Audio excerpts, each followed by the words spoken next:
Silakan duduk Bapak Ibu Saudara sekalian yang dikasihi Tuhan, saya percaya kita diberkati Tuhan. Saudara, di dalam ibadah kedua ini saya mendapat satu pesan bahwa ibadah kedua ini dengan satu tema bagaimana hidup di dalam kuasa Roh Kudus. Waktu saya menerima pesan ini bahwa pentingnya hidup dalam kuasa Roh Kudus, ini mengingatkan saya di akhir zaman khususnya di era-era sekarang ini. Saudara, era sekarang adalah era digital. Era sekarang adalah era di mana AI membuat saudara dan saya tidak bisa lagi membedakan suara orang dengan suara AI. Ya, lagu-lagu semua banyak yang AI, begitu saudara. Sehingga tanpa disadari AI itu banyak menjawab persoalan-persoalan dan pertanyaan dari banyak orang. Terutama di dalam generasi sekarang. Bahkan AI bisa menolong banyak hal dalam pekerjaan. Bahkan bisa memberitahu dan bahkan bisa menjawab saudara atau memanggil saudara sesuai dengan kategori pertanyaan saudara. Kalau seorang pendeta banyak bertanya ke AI dengan banyak ayat, dia akan jawab, ya Pak Pendeta, bisa begitu saudara. Kalau Anda sebagai seorang ibu yang banyak pertanyaan tentang anak, dia pasti bisa menjawab Anda sebagai seorang ibu, mama dan sebagainya. Jadi saudara, AI ini penting banget buat kehidupan sekarang. Tapi AI juga punya tantangan yang luar biasa, terutama tantangan tentang iman. Karena di hari-hari terakhir orang semakin mengandalkan AI, lebih percaya pada AI, mendengarkan belajar firman dari AI. Walaupun saudara belum tentu isinya 100% bisa dipercaya mengenai pengajaran-pengajaran yang ada. Tapi orang mulai melihat bahwa AI sebagai pengganti quote unquote dari Tuhan. Makanya saya melihat bahwa AI ini menjadi tendensi ayat Alkitab akan digenapi. Yaitu kedatangan Tuhan yang kedua kali. Tuhan berkata, apakah aku akan jumpa iman? Apakah aku akan mendapati iman waktu Yesus datang kedua kali di atas muka bumi? Kenapa ayat itu muncul? Saya mulai memahami dengan kehadiran AI. Ada begitu banyak orang saudara meninggalkan Tuhan. Bahkan tidak lagi mau ibadah karena dengan AI dia cukup punya sahabat. Sehingga tanpa disadari saudara, AI mulai menggantikan iman orang Kristen dan orang banyak mengandalkan AI. Dan saudara, tetapi saudara yang dikasihi Tuhan, saya percaya kerajaan Allah tidak bisa digantikan oleh AI. Ada amin. Oleh karena itu tema di ibadah 2 dan ibadah 3 ini bicara tentang hidup dalam kuasa Roh Kudus adalah satu jawaban dengan AI. Kenapa? AI adalah tantangan di mana Anda bisa mendapat jawaban banyak. Tapi kehidupan manusia yang hari ini membutuhkan kuasa Tuhan tidak bisa digantikan oleh AI. Karena AI tidak bisa menghadirkan kuasa untuk menyembuhkan. AI tidak bisa hadir dalam memberitahu dan menyingkapkan isi hatimu dan pikiranmu bahkan masa depanmu. AI tidak bisa lakukan itu. Hanya Holy Spirit, hanya kuasa Roh Kudus yang bisa menghadirkan itu. Ada amin saudara. Itu sebabnya kenapa Holy Spirit, Roh Kudus, firman Tuhan, kuasa Tuhan dibutuhkan di generasi ini.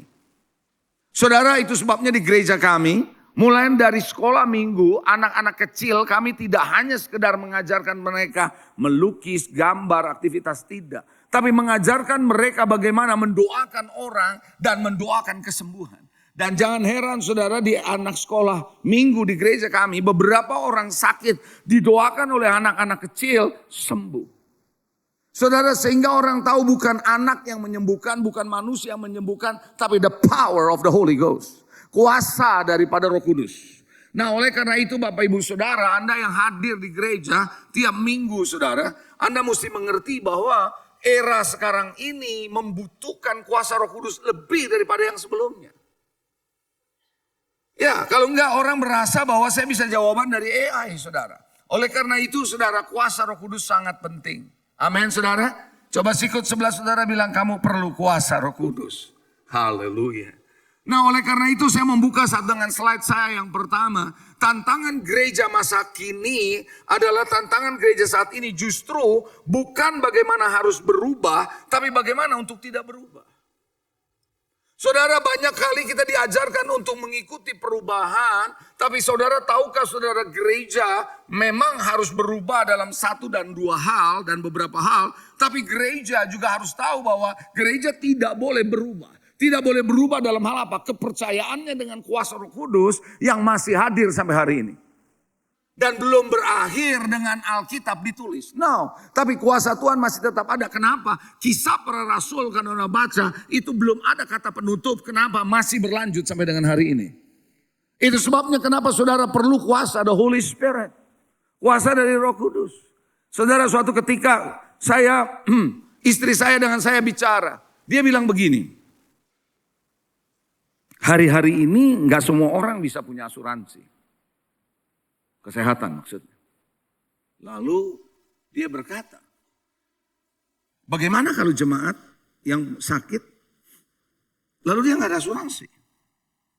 Apa yang harus dilakukan? Kita lagi diskusi. Lalu saya berkata kepada dia, bahwa satu-satunya yang bisa menolong orang ini adalah kuasa Holy Spirit. Betul? Kuasa Holy Spirit. Memang gak semua saudara Anda bisa dengan serta-merta gampang begitu. Tetapi salah satu cara yang bisa menolong mereka adalah come back to the Holy Spirit. Kembali mengandalkan kuasa dari Roh Kudus. Oleh karena itu istri saya berkata, dan apa yang kita mesti lakukan?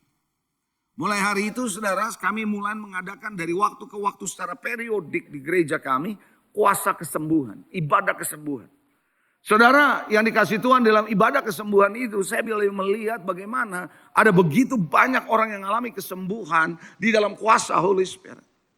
Saya jarang atau hampir nggak pernah dalam pelayanan saya Tuhan bisa menyembuhkan orang yang rambutnya rontok loh. Rambutnya rontok, takut sekali saudara kalau udah hampir botak. Tetapi Tuhan bisa sembuhkan orang ini. Luar biasa. Kenapa? Karena Holy Spirit. Itu tidak bisa dijawab oleh AI. Betul? Betul nggak saudara? Ya, tidak bisa dijawab AI. Termasuk itu kan AI bahasa Inggris tuh, Artificial Intelligence. Ada juga AI Indonesia namanya AI. AI juga nggak bisa jawab saudara. AI atau II nggak bisa jawab saudara. Haleluya. Nah oleh karena itu saudara, Anda mesti tahu bahwa kuasa Tuhan tidak pernah berubah. Dulu, sekarang, dan selama-lamanya. Jadi kita harus tetap pegang dengan era berubah. Tidak berarti kita harus berubah. No, ada prinsip dasar yang kita tidak bisa berubah adalah kuasa Holy Spirit. Kisah 1 ayat 8, mari kita baca. Kisah 1 ayat ke-8. Oh haleluya. Lalu nanti kita akan baca kisah 2 sebagai ayat selanjutnya. Kita baca dulu kisah 1 ayat ke-8. Tetapi kamu akan menerima apa? Kuasa. Coba bilang kuasa. Kamu akan menerima kuasa kalau Roh Kudus turun ke atas kamu. Dan kamu akan menjadi saksiku di Yerusalem, di seluruh Yudea, Samaria, dan sampai ke ujung bumi. When the Holy Spirit come, ketika Roh Kudus datang, dia bukan cuma hanya memenuhi saudara, tapi dia juga memberikan Anda kuasa. Kata ini adalah bicara soal dunamis, bicara soal kuasa yang bisa meledak, kuasa yang powerful. Nah saudara, itu sebabnya kuasa ini penting. Setiap orang Kristen tidak bisa berjalan tanpa kuasa Tuhan. Kenapa? Anda sedang menghadapi tantangan yang tidak mudah di hari-hari ke depan. Tadi pagi dalam ibadah pertama saya bicara tentang urapan breakthrough atau breakthrough anointing. Bagaimana saudara bisa ngalamin urapan terobosan. Pentingnya urapan terobosan di tengah-tengah situasi yang rasanya impossible. Rasanya tidak mungkin, tidak ada jalan keluar. Rasanya Anda sudah terkunci jalannya. But ketika Anda berjalan dalam urapan terobosan, Anda bisa menerobos. Dan itu hanya bisa dilakukan oleh Holy Spirit, oleh Roh Kudus. Nah dalam ibadah kedua ini saya mau ajak saudara belajar bagaimana Anda melayani di dalam kuasa Tuhan. Yang setuju sama saya boleh katakan amin. Lalu kita baca kisah Rasul pasal 2 ayat 38-39. Kisah Rasul 2, apa kata Rasul Petrus ketika di Pentakosta? Ada banyak orang berkata dengan selesainya Pentakosta Alkitab ditulis tidak lagi ada kuasa. Siapa bilang? Kuasa masih berlaku sampai hari ini. Karena saya bisa melihat bagaimana anak-anak kecil di gereja kami mendoakan orang-orang dewasa dan mengalami kesembuhan. Mari kita lihat kisah Rasul 2 ayat 38-39. Jawab Petrus kepada mereka di masa Pentakosta itu. Bertobatlah dan hendaklah kamu masing-masing memberi dirimu dibaptis dalam nama Yesus Kristus. Untuk pengampunan dosamu. Maka kamu akan menerima karunia Roh Kudus. Saya berhenti dulu ayat ini. Pak Petrus lagi khotbah di Pentakosta. Ada begitu banyak orang yang hatinya tertusuk. Lalu mereka mau berkata apa yang harus kami perbuat mendengar khotbah kamu. Petrus bilang bertobat kamu. Itu ayat yang ke-38. Lalu ayat 39 dia bilang begini. Sebab bagimulah janji itu. Janji apa? Janji untuk menerima karunia Roh Kudus di dalam ayat 38. Bagimulah janji itu dan bagi anak-anakmu dan bagi orang yang masih jauh termasuk yang ada di Bandung. Halo? Yang masih jauh termasuk yang ada di Bandung. Dikatakan yaitu sebanyak yang akan dipanggil oleh Tuhan Allah kita. Jadi masih ada panggilan Tuhan untuk keselamatan. Panggilan Tuhan untuk Anda mengalami kuasa itu. Termasuk saudara yang ada di ruangan ini. Itu sebabnya kalau Anda melayani, Anda bekerja, Anda berbisnis dalam kuasa Tuhan. Jangan anggap enteng saudara. Karena Tuhan kuasa itu tidak hanya mujizat. No, jangan melihat kuasanya mujizat. Kuasa itu bisa bicara soal hikmat. Kuasa itu bisa bicara soal perkataan-perkataan yang diinspirasi oleh Tuhan. Waktu Anda berbicara. Amin. Nah, saudara, itu sebabnya melayani Tuhan baru bisa efektif kalau Anda melayaninya dilengkapi dengan kuasa Tuhan. Karena kalau Anda melayani dengan hal yang biasa, it's okay. Saya nggak bilang itu nggak okay. Tapi kalau Anda mau semakin efektif dalam pelayananmu, Anda perlu dilengkapi oleh kuasa Roh Kudus. Mari kita akan lihat dalam slide saya yang berikutnya. Melayani Tuhan baru akan menjadi efektif, bukan berarti Anda nggak bisa melayani Tuhan maksudnya. Kalimat ini bilang gini, kamu akan melayani lebih efektif. Kira-kira begitu. Apabila diperlengkapi dengan kuasa dari tempat yang maha tinggi. Saudara, kalau Anda mau melihat pelayananmu, Anda powerful, pelayananmu itu efektif, bukan biasa-biasa, Anda perlu diperlengkapi oleh kuasa dari Holy Spirit. Kenapa? Karena Allah itu Allah yang supernatural. Anda percaya nggak Tuhan masih hidup? Coba yang percaya Tuhan masih hidup, angkat tangan. You believe so? Yes, dia masih hidup. Dan dia bisa pakai saudara yang natural secara supranatural. Tuhan bisa pakai saudara. Secara natural, secara fisik Anda natural, Anda hidup natural, tapi dengan kuasa yang mengalir lewat hidup saudara. Amin. Suatu ketika Bapak Ibu Saudara di gereja kami ada orang yang kena lupus. Saya nggak pernah tahu orang itu kena lupus. Tapi waktu ibadah kesembuhan, Tuhan ingatkan saya satu kata, lupus. Saya nggak pernah tahu ada orang yang lupus dalam ibadah. Lalu saya berkata, ada yang lupus hari ini? Kalau engkau ada lupus, maju ke depan. Tuhan mau sembuhkan kamu. Dan seorang ibu maju, waktu didoakan saudara, dia gak merasa apa-apa. Banyak orang pikir kalau didoain tuh rasanya ada geter-geter gitu. Enggak. Karena dia tidak duduk di kursi listrik. Toh. Enggak harus geter-geter saudara. Enggak. Nah saudara, apa yang terjadi doan biasa aja. Setelah pulang gak lama kemudian dia cek ke dokter, dia sembuh. Kesembuhan itu datang dari Tuhan. Hari ini saya mau ajak saudara dengar baik-baik. Anda kalau mau melayani, baik di mahasiswa, baik di siswa, Anda perlu kuasa. Perkataanmu punya power. Saya bisa bertobat waktu di usia saya, pada waktu itu masih remaja, di bawah 20 tahun. Waktu saya bertobat, saudara, kan ada seorang anak muda umur 17 tahun. Bukan teolog besar, bukan pendeta besar, biasa. Anak 17 tahun. Dia khotbah dengan ayat yang sederhana. Tapi the Holy Spirit yang dia layani bersama dengan Holy Spirit. Roh Kudus dia pakai kata-kata anak ini untuk menggedor hati saya. Dan akhirnya saya bertobat di situ. Itu power. Kenapa orang bisa bertobat? Karena ada power, bukan cuma kata-kata hikmat manusia belaka. Paulus berkata dalam 1 Korintus, bahwa baik perkataanku maupun pemberitaanku, aku tidak menyampaikannya dengan hikmat manusia, tapi dengan kekuatan Roh Allah, kuasa Tuhan. Supaya engkau yang mendengarnya tidak mengandalkan hikmat manusia, tapi mengandalkan kuasa Roh Kudus. Siang hari ini atau pagi hari ini saya mau ajak saudara, yuk kita lihat Lukas 24 ayat yang ke-49. Apa kata Tuhan Yesus kepada para muridnya? Dan aku akan mengirim kepadamu apa yang dijanjikan Bapakku. Tetapi kamu harus tinggal di dalam kota ini sampai kamu diperlengkapi dengan kekuasaan dari tempat tinggi. Tuhan berkata kepada muridnya, jangan kemana-mana karena nanti kamu akan terima pencurahan dari Roh Kudus, kuasa dari Bapa, dari tempat yang maha tinggi. Saudara, tahukah saudara, kadang-kadang Anda bingung dalam menghadapi persoalan dalam hidup ini. Anda bingung dalam menghadapi masalah-masalah. Termasuk saudara situasi yang sangat sulit. Tahukah Tuhan bisa memberikan inspirasi kepadamu? Tahukah Tuhan bisa memberikan hikmat kepada saudara? Dari mana? That is the power of the Holy Spirit. Tiba-tiba orang bisa tersingkap hatinya. Waktu Anda berdoa, Tuhan kasih tahu apa yang menjadi keadaanmu. Bagaimana jalan keluarnya. Dari mana Anda bisa dapat itu? That is the power of the Holy Spirit. Makanya kekristenan bukan membosankan kalau kita berjalan dalam kuasa Tuhan. Yang setuju katakan amin. Coba bilang lagi sebelah saudara, melayani dalam kuasa Tuhan. Oh haleluya. Amin saudara. Saudara, itu sebabnya saya bisa on and on dan on and on terus menerus. Alkitab berkata begini dalam Efesus. Yuk kita baca satu ayat lagi, kita baca ya. Efesus 6 ayat 11-12. Ini saya mau ajak saudara gini. Kita tidak boleh hanya berpikir natural. Kita tidak boleh hanya berpikir sekedar biasa yang kita pikir.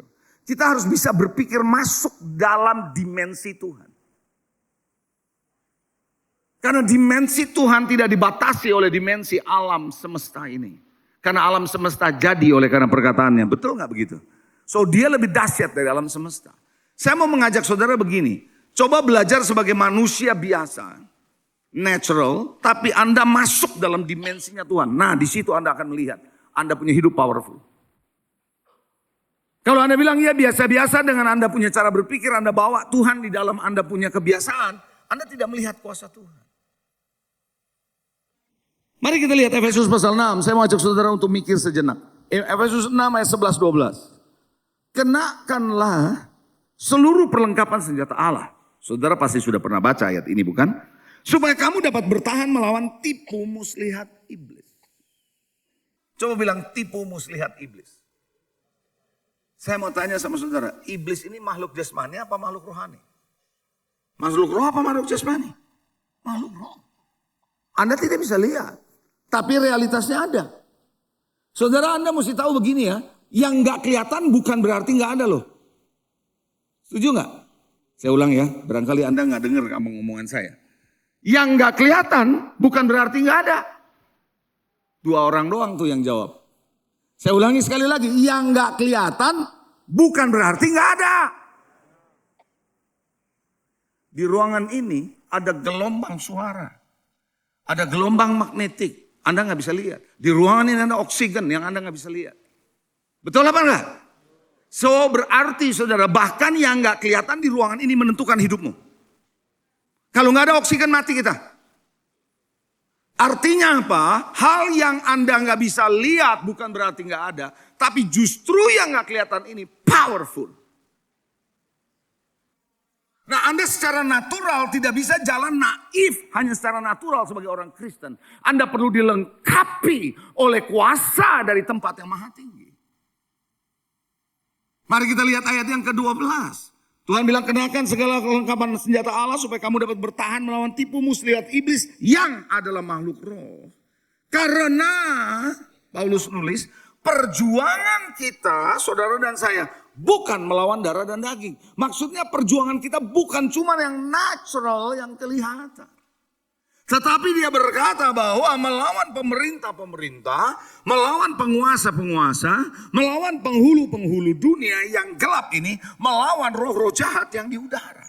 Kalau Anda mau menghadapi hal-hal yang tidak kelihatan, the spirit yang Anda nggak lihat, Anda nggak bisa hadapi dengan dagingmu. Anda nggak bisa menghadapi dengan akalmu semata-mata. Kalau Anda mau menyelesaikan persoalan dengan natural, yes, Anda bisa gunakan akal sehatmu. Anda bisa gunakan panca indramu. Tapi kalau Anda mau melawan tipu jahat dari si iblis, Anda perlu perlengkapan kuasa dari Tuhan. Karena perjuangan kita bukan hanya melawan darah dan daging. Itu sebabnya suami istri, ketika suami istri ada masalah, jangan ngelihat istrimu jadi musuh. Anda mesti tahu apa yang ada di balik itu. Kalau Anda lihat anakmu, jangan Anda bilang anakmu itu jadi musuhmu. Jangan-jangan saudara ada apa di balik itu yang mempengaruhi anak ini. Makanya saudara ketika Anda berdoa secara tepat untuk anakmu, untuk istrimu atau suamimu. Dan benar Anda berperang in the spirit of God dengan kuasa Tuhan. Suamimu bisa berubah, istrimu bisa berubah, anakmu bisa berubah. Situasimu bisa berubah. Katakan amin. Nah saudara itulah sebabnya kerajaan Allah bukan dari kata-kata tapi dari kuasa. Ayo kita baca lagi satu ayat. 1 Korintus 4 ayat yang ke-20. 1 Korintus 4 ayat yang ke-20. Oh haleluya. Kuasa ini penting, penting banget. Nah manusia tidak tahu kuasa yang dari tempat yang maha tinggi. Dia mau menggantikan kuasa dari tempat yang maha tinggi. Dengan cara apa? Dengan pakai duit. Saudara menurut saudara duit berkuasa enggak? Iya. Tetapi saudara kuasa yang bisa mengikat, yang bukan bisa memerdekakan orang dari ikatan. Kuasa Holy Spirit yang bisa membuat orang terlepas. Karena di situ ada kekuatan untuk memerdekakan orang. Amin. 1 Korintus 4 ayat 20 sebab kerajaan Allah bukan terdiri dari perkataan. It's not only words. Bukan cuma kata-kata, tetapi terdiri dari apa? Kuasa. So the kingdom of God, kerajaan Allah itu bukan cuma words, bukan cuma hanya teaching, bukan cuma khotbah biasa, but power. Ada kuasa. Di balik perkataan-perkataan yang Tuhan sampaikan ada kuasa. Makanya orang-orang Farisi, umat Israel, orang Yahudi waktu itu melihat Yesus ngajar, mereka bilang kok Yesus ngajar beda dengan orang Farisi yang lain. Pernah baca ayat itu? Kenapa? Karena waktu Yesus ngajar ada kuasa. Makanya jangan heran Bapak Ibu Saudara, kalau Anda mendengar ada pesan, khotbah atau apapun yang punya kuasa, ada kuasa Allah di dalamnya, Anda bisa melihat bagaimana power itu bisa menyentuh hatimu. Power itu bisa menggugah hatimu. Power itu bisa membuka hatimu dan pikiranmu. Sehingga Anda tahu, this is the word of God. Ini bukan hanya perkataan, tapi di sini ada kuasa Tuhan. Itu dahsyat, saudara. Oleh karena itu, saudara yang dikasihi, saya mau ajak saudara belajar betapa pentingnya. Kalau Anda lihat gereja mula-mula adalah gereja orang-orang sederhana. Belum ada AI, belum ada layar LED. Belum ada musik, belum ada biasa. Orang nelayan biasa. Tapi herannya kemana mereka pergi. Bayangan Petrus saja orang sakit kena bayangannya sembuh. Ya atau enggak? Saya enggak percaya gereja Tuhan menjadi gereja yang tidak berdaya. Saya percaya gereja Tuhan adalah gereja yang ditakdirkan, yang diciptakan, yang dibangun oleh Tuhan. Di mana alam maut tidak berkuasa atasnya. Ada kekuatan untuk menahan kuasa musuh. Kita bukan orang Kristen yang diciptakan oleh Tuhan, diselamatkan untuk menyerah dengan keadaan. Tapi Anda harus tahu bahwa Tuhan bawa saudara sedemikian rupa, supaya saudara bisa exercise, Anda bisa mempraktekkan kuasa itu. Amin. Saya mau tanya sama saudara. Anda tahu dukun kan? Tahu dukun? Saudara tahu nggak dukun ada kekuatannya? Ada jampi-jampinya. Anda percaya? Anda tahu itu ada? Ada nggak? Saudara tahu voodoo?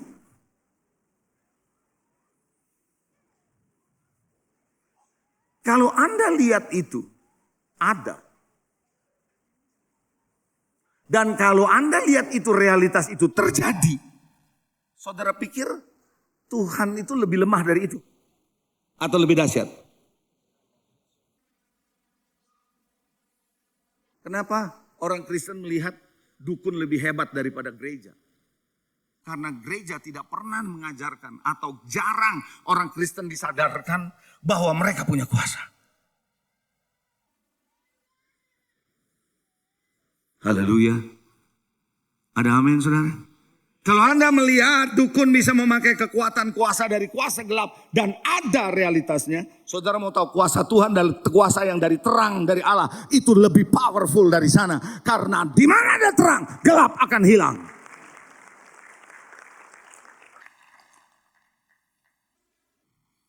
Saya mau mengajak saudara bahwa Anda tidak hidup biasa-biasa.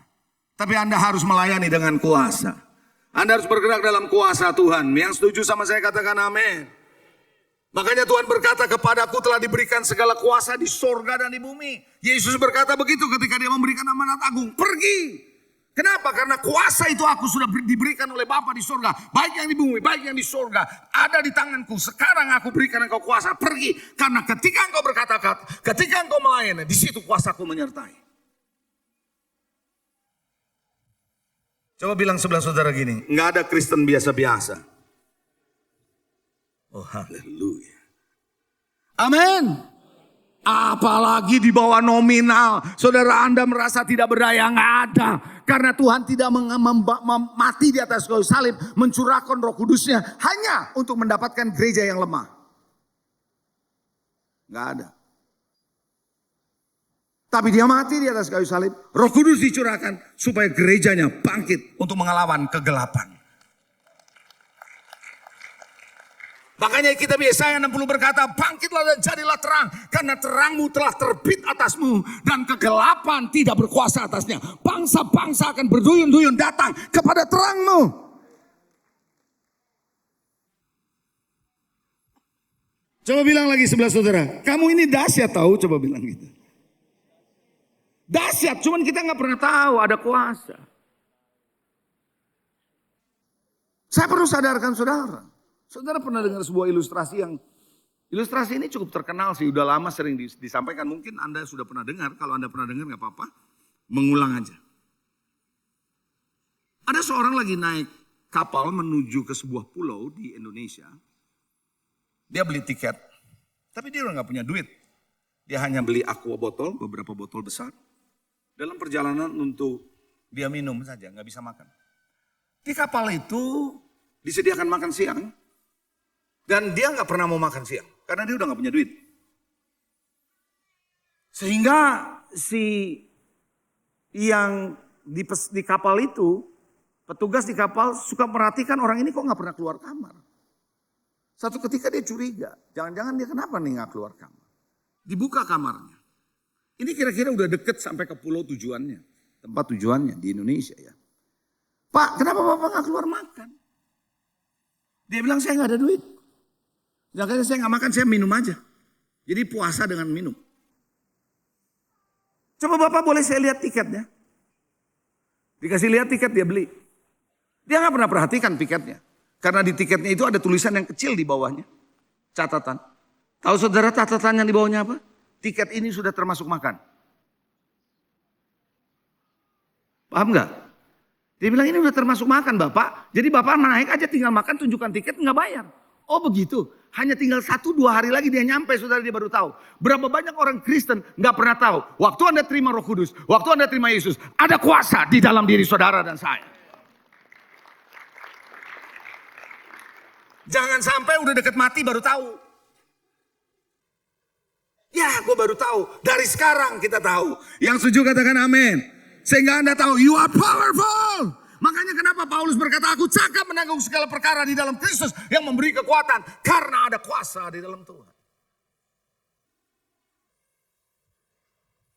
Haleluya. Kalau Anda seperti itu, Anda tidak berdaya. Bukan orang yang tidak berdaya, tapi Anda yang kuat. Amen. Efesus 1, mari kita akan lihat saudara. Ayat 18-19 kita lihat dalam slide saya dulu sebelum saya bacakan ayat ini. Paulus menulis ayat ini di Efesus agar mata hati saudara terbuka dan bisa ngerti betapa hebatnya kuasa Tuhan. Dan supaya ia, Holy Spirit, menjadikan mata hati terang. Mata hati saudara mesti dibuka supaya terang bisa lihat. Agar kamu ngerti pengharapan apa yang terkandung dalam panggilannya. Betapa kayanya kemuliaan bagian yang ditentukannya bagi orang kudus. Dan betapa hebat kuasanya bagi kita yang percaya sesuai dengan kekuatan kuasanya. Coba bilang kuasanya hebat. Sekali lagi kuasanya hebat. Buat siapa menurut ayat ini? Hah? Buat setiap orang yang percaya kepada Tuhan. Berarti saudara percaya sama Tuhan? The power is powerful. Kuasanya dahsyat. Setan itu menipu gak? Dari awalnya suka menipu gak? Dia menipu. Dia menipu saudara sedemikian rupa memelihatkan kuasa yang ada di dalammu gak ada artinya dibandingkan dengan masalahmu. Setan akan menipu pikiranmu bahwa masalah itu terlalu berat, terlalu sulit buat Anda untuk menghadapi. Dan Anda gak mungkin bisa hadapi itu. Membuat Anda tidak percaya yang ada dalam dirimu bisa bersama dengan Tuhan menyelesaikan masalah itu. Kenapa? Karena kita lupa bahwasanya roh yang ada dalam diri saudara dan saya lebih besar dari semua roh yang ada dalam dunia ini. Saya mau sadarkan saudara begini di siang hari ini. Anda orang Kristen yang berkuasa. Berkuasa bukan untuk menginjak orang, menguasai orang. Bukan. Tapi menguasai apa yang ada di dalam alam dunia gelap ini. Anda tidak pernah takut dengan persoalan hidup saudara. Anda tahu bahwa Tuhan menyertai saudara. Why? Because Anda diperlengkapi, equip dengan kuasa yang berasal dari surga. Haleluya. Yang setuju katakan amin. Ada banyak kuasa yang dahsyat. Mari kita akan melihat di bagian terakhir. Bagaimana saudara dan saya bisa melayani penuh kuasa. Anda siap? Siapa yang mau melayani dengan kuasa? dalam bekerja penuh dengan kuasa. Saya cerita dulu sebentar. Saya ini dulu mantan bankir. 15 tahun saya bekerja di bank. Dengan posisi saya terakhir sebagai direktur marketing di sebuah bank sudah go public. Tapi saya melayani Tuhan sejak saya mahasiswa. Jadi walaupun saya bekerja di bank, saya tahu kuasa Tuhan tetap bekerja di tempat pekerjaan saya. Kuasa Tuhan tidak hanya bekerja di gereja, tapi dimanapun Anda berada, kuasa Tuhan menyertai saudara. Betul? Karena saya waktu itu posisinya sebagai general manager, saya masuk dalam komite kredit. Kalau Anda orang bank, Anda tahu komite kredit. Saya bagian dari memutus kredit. Lalu anak buah saya datang dengan file pagi-pagi. Dia bilang, Pak, ada nasabah di depan nunggu perpanjangan. Bapak mesti tanda tangan, tinggal Bapak nih yang belum tanda tangan. Saudara dengar baik-baik, kalau Anda punya kuasa Tuhan, di tempat pekerjaan Tuhan bisa bicara loh. Betul? Ya, tuh satu orang doang yang... Ya lebih baik lah ada satu daripada enggak sama sekali kan gitu ya. Ini Pak ditunggu. Waktu saya mau tanda tangan. Saya buka file kreditnya. Roh Kudus bicara di hati saya. Tutup ngomong sama orang ini, anak buahmu ini. Saya tutup, anak buah saya lihat. Loh kok ditutup Pak? Ntar dulu saya mau ngomong bentar sama kamu. Jadilah obrolan sedikit-sedikit. Dari pendek obrolannya, jadi sampai cukup panjang. Saya nggak pernah tahu situasi anak buah saya seperti apa. I never know. Karena dia sebagai seorang anak buah yang saya tahu, dia cuma bekerja sebagai anak buah saya. Saya nggak pernah tahu apa yang ada dalam keadaan hidup dia. Tapi waktu saya makin bicara, makin dalam Holy Spirit, Roh Kudus, membantu ucapan-ucapan saya mengenai sasaran masalah dia. Yang sekarang kalau bahasa kerennya prophetic, tahu ya. Bahasa kerennya itu prophetic. Saudara, saya sampaikan itu. Lalu lagi ngomong beberapa menit. Dia nangis dengan air mata berderai-derai. Saya kasih dia tisu, dia nangis terus. Saya biarin dulu sebentar. Lalu saya ngomong lagi, makin nangis. Saya nggak tahu situasinya apa. Saya cuma ngomong aja apa yang Tuhan dia buka mulut saya bicara. Tuhan menaruhkan kata-kata. Setelah itu saya bilang, saya mau berdoa sama kamu. Kamu mau enggak? Dia bilang mau Pak. Walaupun dia terheran-heran nih, bos dia di kantor mau doain dia. Tapi dia nggak tahu kalau saya ini hamba Tuhan kan gitu sudah. Saya tumpang tangan. Saya doain dia nangisnya kejar. Setelah itu saya bilang gini, setelah selesai. Kenapa kamu nangis tadi? Saudara mau tahu? Dia bilang saya ini dulu percaya Tuhan ke gereja tapi sekarang saya lari dari Tuhan. Dan saya nggak percaya Tuhan. Ada berapa banyak saudara sekarang orang Kristen yang ganti server tahu? Ganti server? Ngerti ganti server enggak? Ganti server, udah gak ke gereja, boro-boro ke gereja, gak percaya Tuhan. Itu kenapa? Karena persoalan-persoalan yang mereka hadapi, mereka tidak tahu jalan keluarnya kayak apa. Karena mereka bilang orang Kristen, tapi mereka kok sepertinya gak punya jalan keluar. Ketika saya berdoa, saya bilang begini. Kamu tahu Tuhan lagi bicara sama kamu hari ini? Iya, saya sadar. Come back. Baru saya tanda tangan. Setelah itu. Saya hanya mau katakan saudara, kuasa tidak hanya hadir di gereja, tapi dalam marketplace di mana Anda berada. Di pekerjaanmu, di bisnismu, that power ada. Katakan amin. Itu jangan heran saudara ketika Anda di pabrik, Anda di dalam pekerjaan, anak buahmu manifestasi. Ketika Anda bicara, ada sesuatu terjadi. Why? There is a power of the Holy Spirit. Bagaimana saudara bisa melayani dengan kuasa? Yang pertama, Anda siap? Anda siap? Saudara mau melayani dengan kuasa? Number one, kuncinya doa puasa. Saudara, you cannot, Anda tidak bisa mendapat kuasa Tuhan dengan cara Anda mengandalkan kedaginganmu. Anda harus punya waktu untuk doa dan puasa. Masih nggak Anda berdoa? Masih nggak Anda berpuasa? Saya nggak ngomong berpuasa untuk diet di sini. No, I'm not talking about that. Tapi yang saya mau bicara adalah berapa banyak Anda membiarkan bahwa daging saudara, hidup saudara makin kuat in your spirit dengan cara Anda berdoa dan berpuasa. Ada sebuah statement yang menarik. Public victory, dalam bahasa Inggrisnya dulu saya ngomongnya. Public victory is determined by private victory. Kemenangan publik itu ditentukan oleh kemenangan secara personal. Artinya kemenanganmu di dalam hidupmu sehari-hari ditentukan di kamar doamu. Ditentukan di kamar doamu. Jangan main-main, ada hal yang Anda rasa sulit untuk diubah. Hanya Tuhan yang bisa mengubah dan Anda perlu berdoa datang sama Tuhan. Ada seorang anak kecil yang dirasuk setan, murid-murid tidak bisa menyembuhkan. Lalu Yesus dengan mudah membebaskan anak ini dari roh jahat. Murid-murid tanya, kenapa kami tidak bisa mengusir setan ini? Saudara tahu jawaban Yesus? Jenis ini hanya bisa diusir dengan apa? Doa dan puasa. Artinya apa? Ada dalam hidup saudara yang Anda tidak bisa kerjakan lagi dengan Anda punya strategi, Anda punya kepintaran, Anda punya network, Anda punya bisnis. Anda tidak bisa lagi menyelesaikan. Masalah ini udah mentok. Satu-satunya jalan keluar di sana. Come to God, datang sama Tuhan lewat doa dan puasa. The power ada di situ.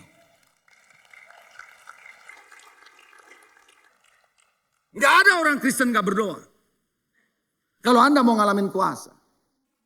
Kalau Anda mau ngalamin kuasa, doa. Katakan amin. Doa puasa itu penting banget Bapak Ibu Saudara. Karena doa bisa menyerbu kemustahilan. Saudara lewat doa bisa menembus setiap segala ruangan. Tidak ditentukan oleh waktu. Anda bisa berdoa untuk orang-orang di Amerika. Anda bisa berdoa untuk orang-orang di Afrika. Anda bisa berdoa untuk orang-orang yang ada di Singapura. Why? Karena doa tidak dibatasi oleh waktu. Tidak dibatasi oleh teritori. Because that is the power of God.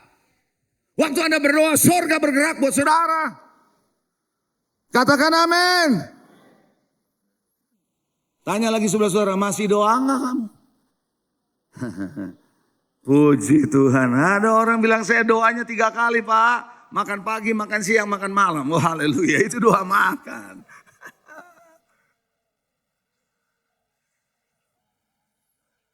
Saya nggak bisa ngerti saudara kalau ada hamba Tuhan melayani tanpa doa.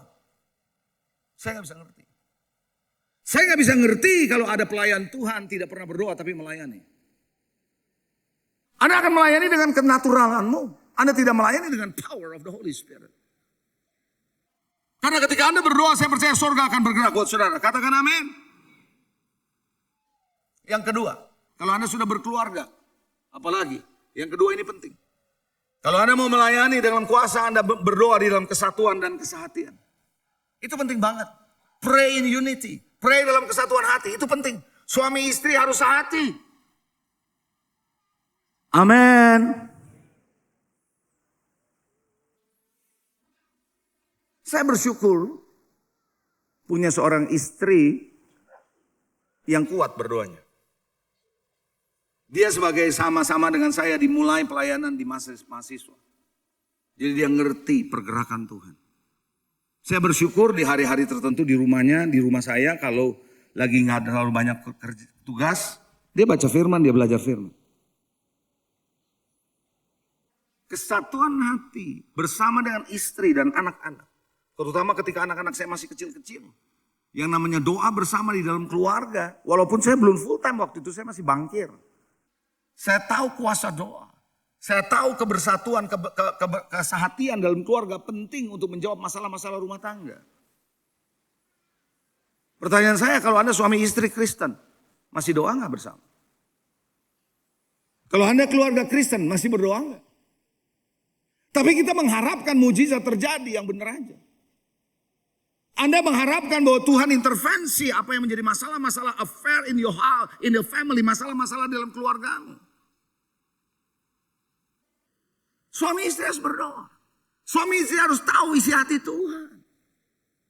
Amin. Karena banyak family hari-hari ini digoncang oleh Tuhan. Saya beritahu saudara, banyak keluarga digoncang hari-hari ini. Kenapa? Karena Anda tidak pernah tahu isi hati suamimu, isi hati istrimu. Waktu Anda berdoa, sebenarnya Anda sedang dirajut hatimu dengan Tuhan.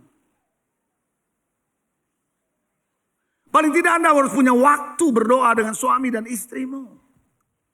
Yang setuju katakan amin. Di gereja juga sama. Doa pribadi penting, yes. Tapi doa korporat, doa bersama itu penting. Haleluya. Amin. Coba bilang kesatuan, kesehatian.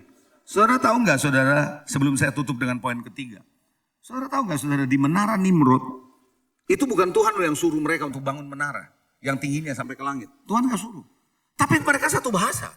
Mereka punya kesehatian, mereka punya kesatuan. Sampai akhirnya Tuhan bilang begini, mulai hari ini, apapun yang direncanakan oleh manusia, tidak ada yang tidak pernah bisa terlaksana. Semua bisa terlaksana.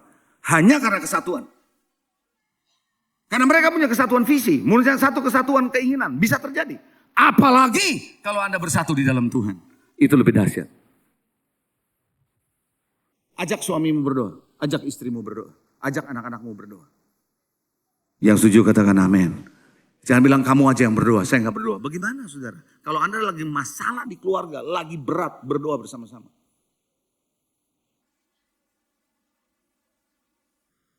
Saya cerita sebentar, saya masih ada waktu ya, 1-2 menit boleh.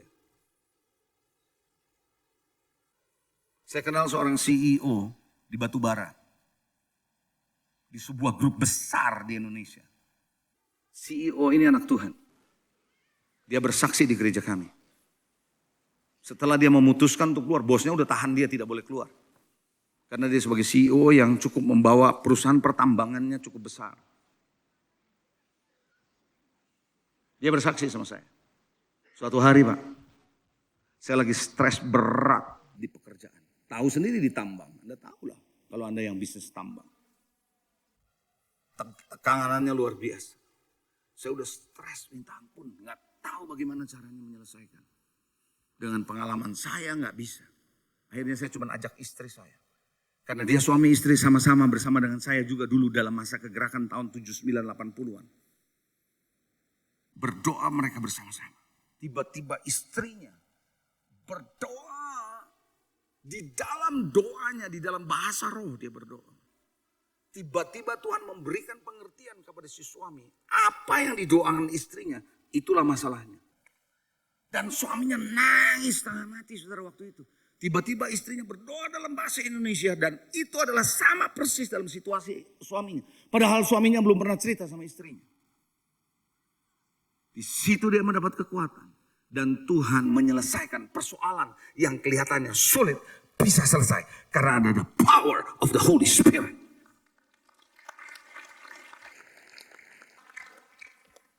Amin. Saya bisa on and on dengan kesaksian. Tapi saya tahu waktu tidak memungkinkan. Tapi saya mau ajak saudara belajar. Yang ketiga, penutup yang ketiga. Karunia Roh Kudus dan pengurapan. Anda harus berjalan dalam karunia karena Roh Kudus dan pengurapan Tuhan. Jangan tutup dirimu untuk kuasa dan karunia karena Roh Kudus. Hari-hari ini saudara di gereja kami saya sedang mendorong semua. Mulai dari anak sekolah minggu sampai orang yang sudah tua. Gak ada cerita orang tua pensiun di dalam Tuhan. Pensiun di organisasi bisa, tapi nggak ada pensiun dalam Tuhan. Semua bisa dipakai Tuhan. Ada amin. Karena di Kisah Rasul 2:17 Rasul Petrus berkata, anak-anakmu, orang muda, orang tua, 3 grup ini besar, semua terlibat. Minta sama Tuhan agar supaya saudara dapat pengurapan dan punya karunia Roh Kudus. Jangan anggap enteng, karunia Roh Kudus bukan cuma hanya di pelayanan di gereja, tapi dalam pekerjaan. Bisa katakan amin? Itu buktinya tadi saya ngomong sama anak buah saya nggak tahu situasinya. Tapi omongan saya Tuhan bawa untuk bisa menyentuh persoalan hidup dia. Pagi hari ini, jangan pernah anggap sepele. Peperangan saudara dan saya bukan melawan darah dan daging. Tapi penghulu, pemerintah, penguasa yang ada di udara. Roh-roh jahat di udara. Pastikan Anda terima kuasa Tuhan. Amin. Tuhan Yesus memberkati.